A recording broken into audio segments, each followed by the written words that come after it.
लावणीचा कार्यक्रम आणि झाडीपट्टीची दोन्ही नाटकं रद्द झाली आहे. शेवटचा कार्यक्रम आहे समारोपीय सत्कार सोहळा आणि माननीय आमदार आणि परमेश्वर खोडे सर यांच्या सूचनेनुसार आमदार साहेब पोहोचले आहेत. ते म्हणाले की यांनी थोडंसं 5 मिनिटं द्या.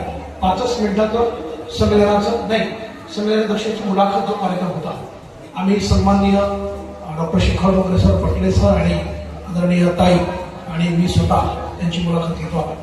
काही उपस्थित रंगकर्मींना वाटलं की आपण मुलाखतीमध्ये प्रश्न विचारावा, तर आपण सुद्धा या सत्रामध्ये आमंत्रित आहात. नमस्कार सर. नमस्कार. आपण गेल्या अनेक वर्षापासून रंगभूमीशी जोडून आहात. पहिला प्रश्न तुमच्यासाठी आहे आमचा की आपण या क्षेत्रात येण्यापूर्वी आपला बालपणच आम्हाला सांगा आणि बालपण कशा पद्धतीने गेलं, आर्थिक परिस्थिती तुमची कशी होती आणि बालपणातूनच हा रंगभूमीचा खेळ आणि हे तुमचं जीवन असं समर्पित तुम्ही कलेपर्यंत जाण्यासाठी बालपणात तुम्हाला कुठून निर्माण झाली करा याचं सविस्तर आपण उत्तर द्या. मी तसं आईवडिलांना एकटाच आहे, बहीण भाऊ नाही. त्यामुळे आईनी खेळामध्ये न शिकवता मामाजवळ नागपूरमध्ये ठेवलं वयाच्या 5व्या-6व्या वर्षी. म्हणजे माझ्या आईवडिलांना पण मी ओळखत नव्हतो बरोबर. माझ्या मोठ्या आईलाच काल मी संमेलन भाषणामध्ये जो उल्लेख केलेला आहे किती मरम पावली तर मी नाटकावर होतो. ती माझी आईपेक्षा मोठी होती, परंतु माझं सर्वस्व होतं माझ्या आईपेक्षा. तर मी तिथं असताना लहानपणापासूनच गणपती बनवण्याची इव्हन हे आपण बुद्धिबळ म्हणतो, बुद्धिबळ त्यावेळेस ऐकत नव्हती. परिस्थिती हालाकीच होती. फक्त जेमतेम एकटा असल्यामुळे पोटभर खाणं कसं परिस्थिती फार गंभीर होती. हालाकी जे आईजवळ मोठ्या आईजवळ असलं ते रोजी करून आणायचे आणि त्यांच्यावर परंतु तरी मला कमी पडू दिलं.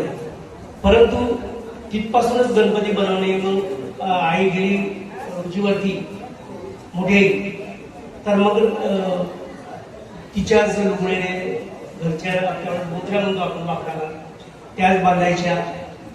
मिळण्या मला भरपूर होत्या. तेव्हापासूनच बायांची सवय लागली. आता तर त्यांना मी रंगवायचा, त्यांनाच उभं करायचं आणि मग संध्याकाळी माझा मार नक्कीच ठेवलेला होता. कारण मी सर तुम्हाला इथे थांबवतो आहे अर्ध्या मिनिटासाठी. माननीय डॉक्टर पद्मश्री खोडे सर यांना आपण सचिन कवासे आणि गौरव प्रधान सन्मानाने मंचावरती करूया. परवानाची आपण पण एक खुर्ची विराजमान व्हा. हिरालाल भाऊ आपण पण या. चेतनजी आपण पण एक. माननीय सर आपण ही जागा विराजमान. जी जी जी जी जी सर कृपा सर तुम्ही माननीय पद्मश्री खोडे सरांची भेट घ्या. सर मुलाखत सुरू आहे सगळ्या आपल्या बालपणामध्ये आपण गणपती बाप्पाची मूर्ती बनवतो म्हणजे कलेची आवड निर्माण झाली. सर तिथला एक प्रसंग आहे की ज्याच्यामुळे मला विनोदी भूमिकेकडे का आवडलो मी. तर नाटक करायचा आणि मग मोहल्यामध्ये गणपती मांडलं तर घरच्या लोकांना माहीत असायचं. तर नाटक करत असताना मी माझ्या आईने मला तिथून मारत नाही स्टेजवरून. बालपणातच नाटक केलं आणि आईने मारलं. मारलं म्हणजे तिथून मारतच नेलं आणि लोक हसले. त्यावेळेस कळत न कळत माझ्या मनामध्ये विनोदाचं कुठेतरी जागृत झालं. आणि भाऊ हे वकील असल्यामुळे औरंगाबादला शिकले. ते शाहू मोडकच्या नाटकांमध्ये ते काम करायचे आणि त्यांनी मला फार विनोद कसा असायचा एक वाक्य मला गृहपाठासाठी द्यायचे, जो उल्लेख केलेला मी माझ्या भाषणामध्ये. रोज नाटक करत असताना एक वाक्य द्यायचं, एक शब्द द्यायचा आणि त्याचे 4-5 शब्द पर्यायी किंवा पाठ करून म्हणजे मला न सांगता. त्याच्यामुळे इतकी सवय झालेली आहे झाडीपट्टीमध्ये की मी एक शब्द बोलत असताना किंवा न बोलत असताना किंवा कुणाशी बोलत असताना ते दुसरा शब्द माझ्या कानामध्येच किंवा माझ्या ओठावरच ते. आणि तीच आज मी माझं भाग्य समजतो. या रंगभूमीमध्ये एक विनोदी कलावंत आहे लोकांची सेवा. आपला प्रवास तसाच जात असताना तुम्ही तुमच्या शालेय जीवनात कधी सुट्टी घेतली नाही किंवा तो संघर्ष सुरू ठेवला. गरिबी, परिस्थिती, हलाखीची, कलेची आवड आणि परत तुमचा संघर्ष BA ग्रॅज्युएट आणि शिक्षक म्हणून कसा निर्माण झाला? तसं मी 10व्या वर्गापासूनच मंडळामध्ये नाटक होतो बाहेर. उदापूर झालं, सरांच्या गावी 10वीत असताना नाटकात 10वीपासून तर वय किती तुमचं त्यावेळेस? 10वीमध्ये 16 वर्षाचं. काही पहिल्या नाटकाची आठवण आहे? आठवण आहे, गावी नाटक बसवलेलं होतं. त्यावेळेस नाटक डाकूची चालायचे. डाकू मानसिंग होते. भाऊची कंपनी असल्यामुळे एक कलावंत नाही आला त्या दिवशी. कारण ते मला सांगायचे प्रत्येक कलावंतांना बोलवून आण, आणि पद्धत होती ती 2-2 महिने कालवा घ्यायची. मी त्यांना बोलवून आणायचं. एक दिवस एक कलावंत नाही आला, मला उभं केलं, त्यांना आवडलं. तेव्हापासून मी एक सक्रिय सदस्य झालो त्यांच्या मंडळाचा. आणि तेव्हापासून मग मी हौशी नाही तर व्यावसायिक रंगभूमीमध्ये पदार्पण केला 16 वर्षापासून. हौशी ते व्यावसायिक नाटकांपर्यंत येण्यासाठी आपला प्रवास कसा मजेशीर आहे का? म्हणजे पहिली व्यावसायिक नाटकाची किंमत आणि कमाई किती असेल आणि पहिलं नाटक कोणतं असेल? पहिल्या नाटक फुकटच आहे. हा, पहिल्या नाटक फुकटच आहे. कारण हौस म्हणजे पैसे नाही दिले तरी चालेल, पण नाटक मिळवायचं. मला इथे पौर्णिमा काळे जी अभिनेत्री आहे, फार सुंदर आर्टिस्ट होती. ती पाहायला सुंदर नव्हती, तुम्ही म्हटल्याप्रमाणे भाषणामध्ये उल्लेख केला, सावळी होती, परंतु फार गुणी कलावंत, खूपच गुणी कलावंत. आणि त्यावेळेस ती पोस्ट ग्रॅज्युएट होती, पौर्णिमा काळे. अच्छा. आणि ती त्यावेळेस 3,500 रुपये घ्यायची. म्हणजे जिथे लेडीजला 250-200 रुपये मिळायचे, त्यावेळेस ती तितकं घ्यायची. ती एकटी नाटकं दिसून आणायची, एवढं सामर्थ्य तिच्यामध्ये. तिला बहीण मानायचा नाही, आणि तिने मला 11वी-12वीमध्ये सोबत घेऊन गेली.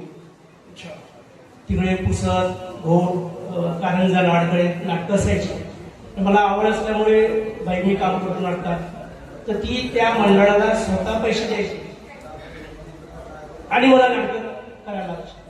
तुम्ही रंगकर्मींना काय सांगाल की पौर्णिमा काळेंच्या सोबत नाटक करता करता झाडीपट्टी नाटकाच्या पहिल्या नाटकाला तुम्ही फुकटात काम केलं असं म्हणा, कधी तुम्हाला 2 रुपये, 5 रुपये, 20 रुपये मानधन मिळालं? हो, डोंगरे सरांसोबत. आणि मासळ गाव प्रसिद्ध आहे पठारसाठी. मासळ त्या ठिकाणी अवसरे बाबू त्यावेळेस तबलजी होते, फार प्रसिद्ध होते, बरेच लोकांनी पाहिलं असेल अवसरे बाबू.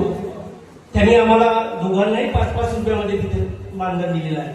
दोघे आम्ही तिथे एअरपोर्ट मधला नाटक केलेलं आहे, तिथे आम्हाला दोघांनाही नेलं होतं. किती मानधन म्हणाला? 5 रुपये. 5 रुपये मानधन रंगकर्मी यांना मिळालं. आणि 5 रुपयाचं मानधन आता किती मानधन आहे आज? महत्वाचा प्रश्न आहे. खरं सांगू, खोटं सांगू? म्हणजे खोटं सांगितलं तरी चालेल. मानधन मिळते बरोबर, परंतु समाधान. रंगकर्मीला माहीत झालं असतं मानधन तुमचं किती आहे तर दोनाच्या गाड्या वाजल्या असतात. जसं बाईचं वय विचारू नये म्हणतात, माणसाचा पगार विचारू नये म्हणतात, तसंच हे अंदर की बात आहे. पण मित्रांनो, मला या ठिकाणी सर्व कलावंतांना सांगायचं आहे की समाधान असणं महत्वाचं आहे. मी तुम्हाला वाईट वाटेल की काय वाटेल, परंतु एक गोष्ट आवर्जूनच सांगतो, मी भाषणामध्ये सांगणार होतो की ज्या कंपन्या आहेत जिथे तुम्ही कामं करता,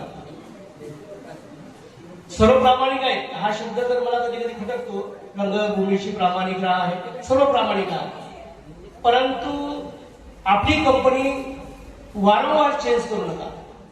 आज या कंपनीत, दुसऱ्या वर्षी त्या कंपनीत, तिसऱ्या वर्षी त्या कंपनीत. सर, आपण शेवटी हा उपदेश द्याल, पण काही प्रश्न अजूनही बाकी आहे. रंगकर्मी उद्यापन ज्ञानेश्वरी त्यांच्या मनापासून प्रश्न आहे.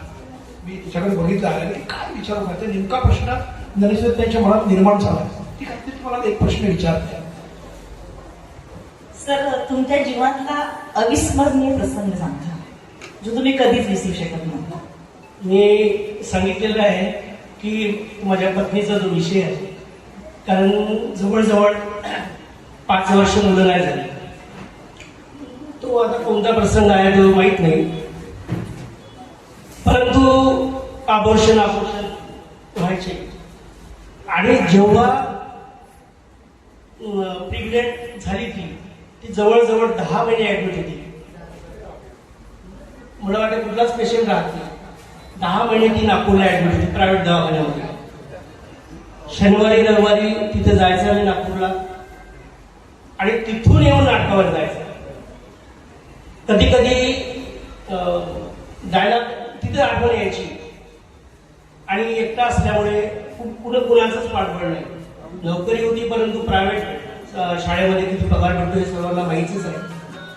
परंतु पत्नीची साथ असल्यामुळे, आणि त्या ठिकाणी डोंगरे सरांचं एक स्टेटमेंट होतं, मी जिथे माझ्या कलाटने गेली, रागिणीताई आहे, विजयाताई होती, ती माझ्या नावाने त्रस्त होती. यासाठी की मी डायलॉग वेगळा बोलतो, पाठांतर असत नाही. कधी कधी बिटकर साहेबही म्हणायचे तिथूनच विंगमधून तुम्ही नाटकातले डायलॉग बोला. परंतु ती माझी सवय होती, कारण माझ्या भावाने तो संस्कार टाकलेला होता.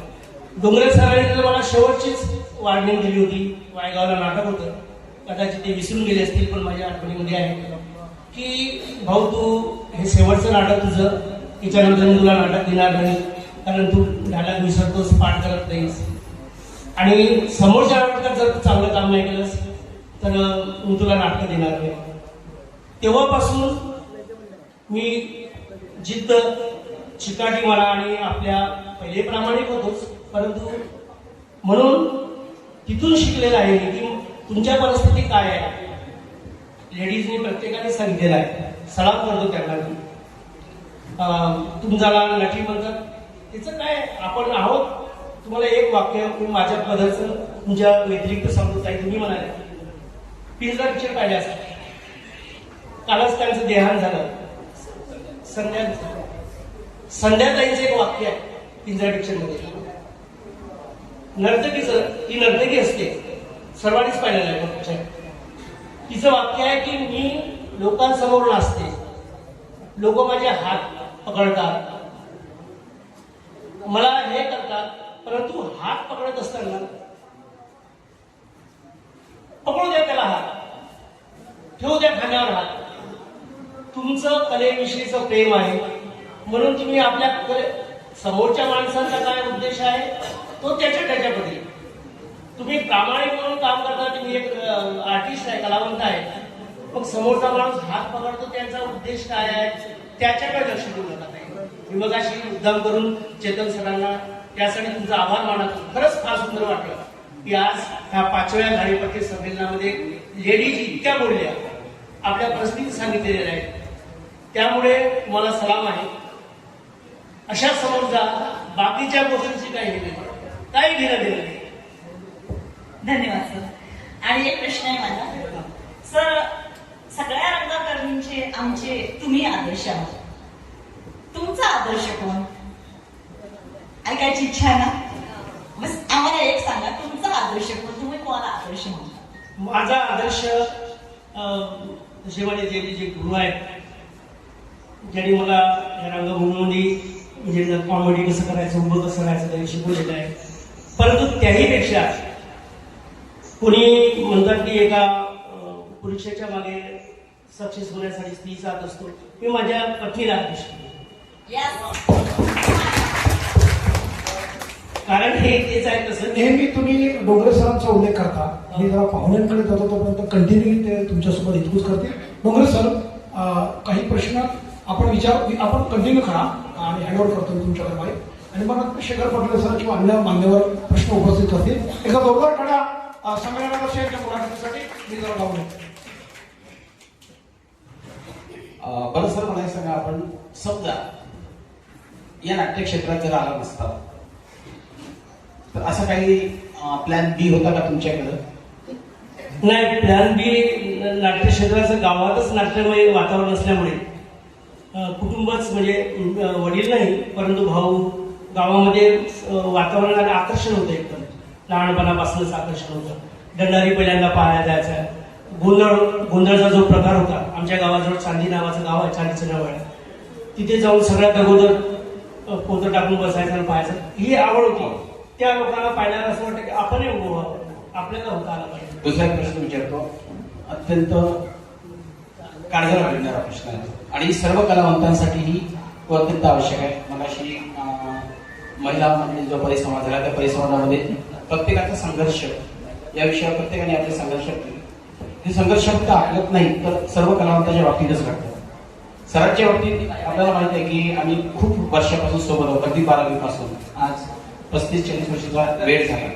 तर इतके दिवस आम्ही सोबत आहोत, त्यांचं बऱ्याचशा गोष्टी मला माहिती आहे. एक प्रकारे छेडणारा प्रश्न बऱ्याचशा गोष्टी म्हणजे अंतर की बाकी काही गोष्टी बाकी ठेवल्या मला म्हणायचं आहे. एकदा प्रसंग होता, आपला मुलगा प्रतीक तिथं आहे, त्याला पुण्याला असताना डेंग्यू झाला होता. अत्यंत गंभीर परिस्थिती होती. आपण सोबत नाटक करत होतो. मी तुम्हाला जा म्हटलं, पुण्याला जा, मुलाकडे जा, पण तुम्ही रंगभूमीवर प्रेमामुळे किंवा प्रेमामुळे प्रामाणिकपणा तुमचा रंगभूमीविषयीचा आणि आपली जबाबदारी अशा अनेक कारणाने म्हणूनही तुम्ही गेलात नाही. याविषयी मुलांनी किंवा बहिणींनी काही तक्रार केली का? तुम्ही नाटकाला आमच्यापेक्षा असं की या बाबतीत त्यांचा काय प्रतिक्रिया होती? नाही, तिने कधी तक्रार केली नाही.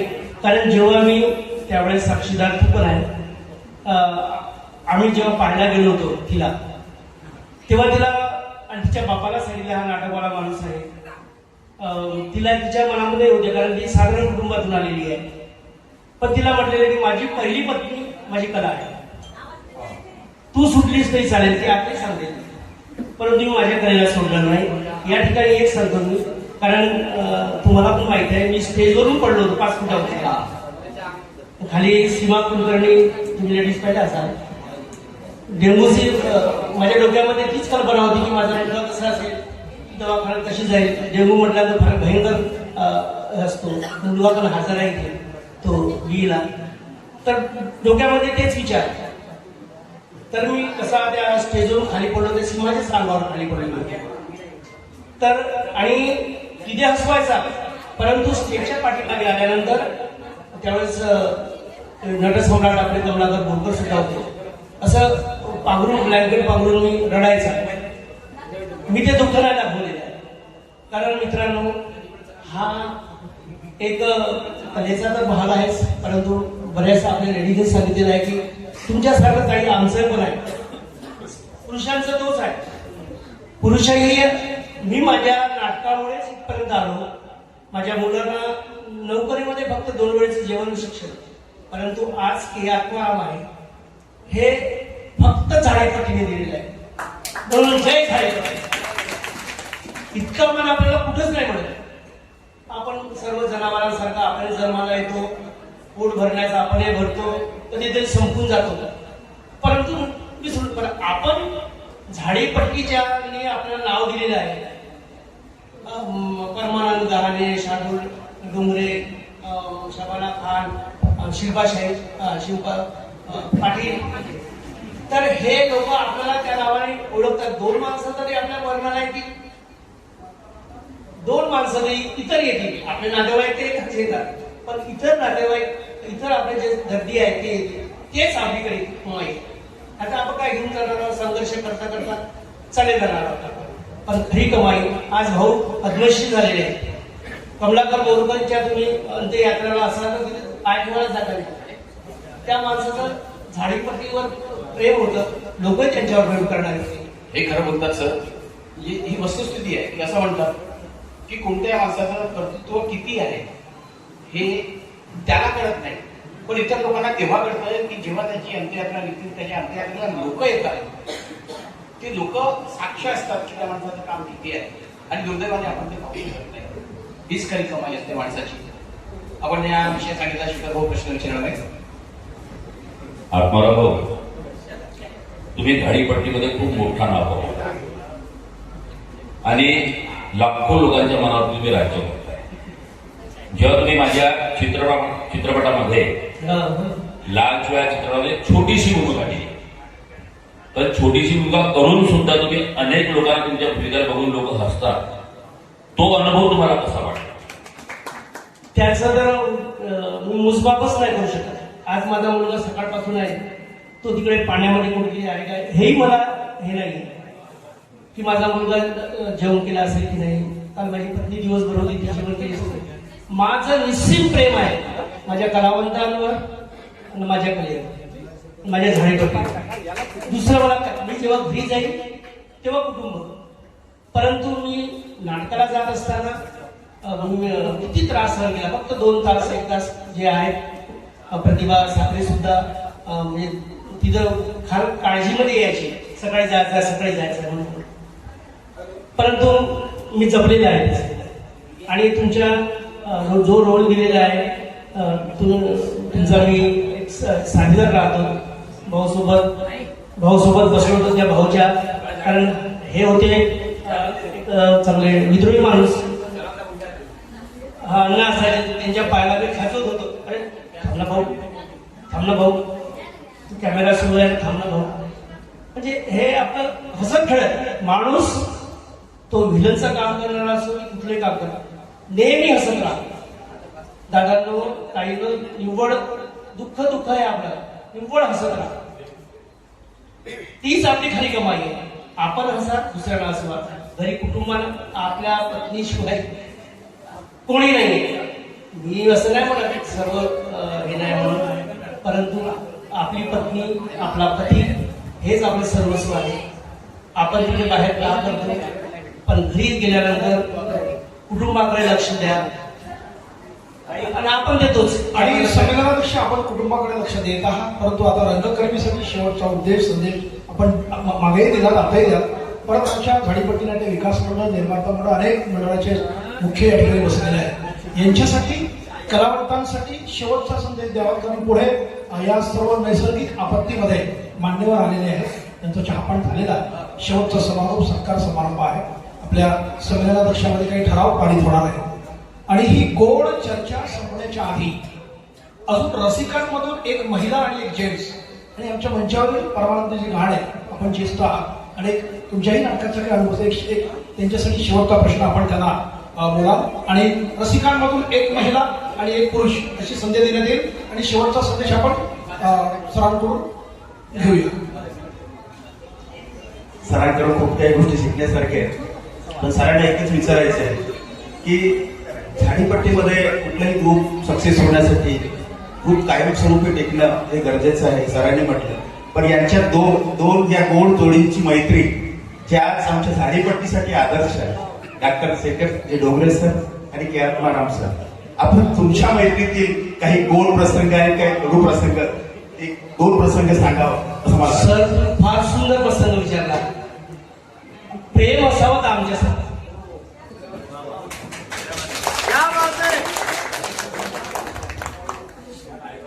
मी या ठिकाणी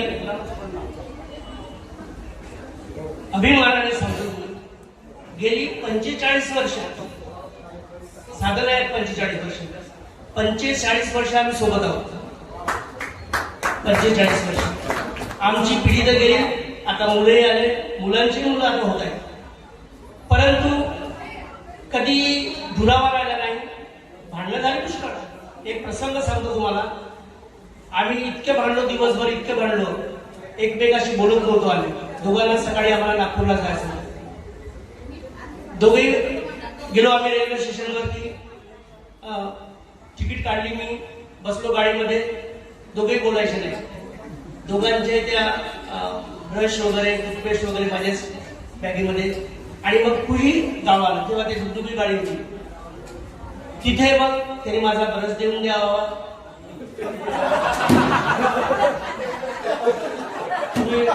ती माझी साबण देऊन द्या. मी म्हणायचं की मग फुकट नाही आणलेला आहे, मी घेऊन आणलेला आहे. त्यांनी पैसे देऊन द्यायचा. तिसरा माणूस कोणी नव्हता, दोघंच एकमेकांना. तर हे प्रेम आहे आणि प्रत्येकाने तोडायला 1 मिनिट लागते सर. आणि मला कोणी भाऊबंध नव्हते. मी अगोदर सांगितलं बहीण भाऊ कोणी नाहीये. 3 तिघ्या बहिणी आहेत, 3 भाऊ आहेत सर. तर यांच्या वडिलांनी मला तर मानसपुत्रच मानलं. यांनीच हे मला भाऊ दिलं. दुःखातही तुम्ही सतत हसत राहिला, लढत राहिला. बहीण दिलं ते फार. आणि लढता आपण जिंकवला आणि आजच्या संमेलनाध्यक्षाच्या संमेलनाध्यक्षपद आपण निर्माण करून स्थान निर्माण करून संमेलन यशस्वी करा. पुढचा प्रश्न चेतनजी आपण लवकर विचारावा, कारण मान्यवर खाली आले. महिलांपैकी एक महिला आणि पुरुष सज्ज असावा. सर, आपण माझे आदर्श आहात आणि मी तुमच्या पावला पाऊल ठेवून तुमचा नेहमी अभिनय बघत आलो आणि तुमच्या अभिनयातून काहीतरी नेण्याचा प्रयत्न केला, नेलो, चोरलो. परंतु तुम्ही चेतन वळगायतून सादर केलं. तुम्हाला त्याची कल्पना येऊ दिली नाही किंवा प्रेक्षकांना नाही की हे आत्माराम सरांचं आहे म्हणून.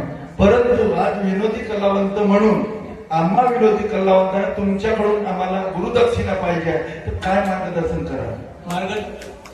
मार्गदर्शन एवढंच आहे दादा की मगाशी म्हटलेलं आहे की नक्कल करू नका. कुणी कोणत्या कलाकाराची नक्कल करू नका. चेतन वडगावे ओळखतात, हे तुमची कॅपॅसिटी आहे. मी जानेवारीवर कादर खान यांच्याकडून घेतलेले आहेत, पण त्यांची नक्कल नाही मारलेली आहे. त्यांच्याकडून काही गट्स आहेत ते घ्यायचे असतात. अलीकडे मी फार नवोदित कलावंतांना सांगतो, हे बोलले सर, हे बोलले वनकर सर, हे बोलले की कुणाची नक्कल मारू नका. डोंगरे सर हे बोलले, नक्कल मारल्यानंतर तो त्या नावाने, अरे तो शेखर डोंगरेची नक्कल मारतात, की आत्मारांची नक्कल मारतात. हिरालाल सरांचं ते तिकडे एक आर्टिस्ट झाला होता डुप्लिकेट पूर्ण हिरालाल पेंटर सारखे तसंच करायचं. लोक त्याला पुन्हा केला, कारण तेच आहे की तुमचं काय, तुमचं अस्तित्व काय आहे. तुमचं अस्तित्व टिकवण्यासाठी तुम्ही आपलं योगदान द्या आणि मेहनत करा मित्रांनो. वा, नक्कल करू नये आणि स्वतःची ओळख स्वतः निर्माण करा. महिलांपैकी कोणी प्रश्न? जी डार्लिंग, हो मेरी डार्लिंग आहे. बरोबर आहे. सर, मी तुम्हाला एक प्रश्न विचारते. विचाराच गाडीत नाटकाला निघताना गाडीत बसल्यापासून ते स्टेज पर्यंत पोहोचण्यापर्यंतचा प्रवास झाला. आणि या प्रवासात काही गडबड आहे का? जी जी जी बरोबर. नाही, हा म्हणजे कलावंतांनी कसं जायचं. नक्कीच तिथे सगळ्यात महत्वाची गोष्ट, तुमच्यामध्ये हेवे दावे घरी विसरून, ती माझी आहे, मैत्रीण आहे, ती माझी बहीण आहे. एक प्रसंग सांगतो मी तुम्हाला. मला बरेचदा डोंगरे सरांनी इकडून गाडी पाठवतात तर मी लेडीच्याच गाडी बसवतो. त्यांचे प्रॉब्लेम काय आहे त्या पोरींचे, हे माझं कर्तव्य आहे. म्हणजे लेडीजची गाडी तुम्ही सोडलेली आहे अजून, लेडीज मध्ये बसता? घरी नाही सोडली, बाहेरही नाही सोडलेली आहे. परंतु मी कोणी असेल माझं काही जर सांगून द्यावं, मी कधी हा कधी येऊच देऊ नये. अरे सर्व त्याच्यासाठी मी अभिमानाने सांगतो, अजूनपर्यंत मी दारू नाही पिली, खर्राटा खाल्लाच नाही, सुपारीची खाड नाही खाल्ली. आज माझं 65 वर्ष सुरू आहे. आणि गाडीमध्ये प्रवास करत असताना एक प्रसंग, आता ममता आहे की नाही आहे? ममता आहे, ममता पुढे बाहेर बसून आहे, बाहेर ऐकत आहे. ममताचं बाळ छोटस होतं. आम्ही बल्लारशाहवरून तिकडे सर होते, बल्लारशाहला जात होतो. इतकं रडत होतं, खूपच रडत होतं. आम्हाला होतं की बा हे बाळ कसं होईल, तिला विकास आईची भूमिका जातात असं आपला ज्ञानेश्वर ताईंनी सांगितलंच आहे की आईचं मन कासावं, तसंच होतं. त्यामुळे नाटकाला उशीर झाला तर चालेल, परंतु त्या मुलाला आम्ही तिथे फिरवलं दवाखान्यामध्ये, तिथे ट्रीटमेंट केली आणि मग नाटकाला गेलो. म्हणजे ही भावना प्रत्येकाच्या गाडीमध्ये मनामध्ये असायची.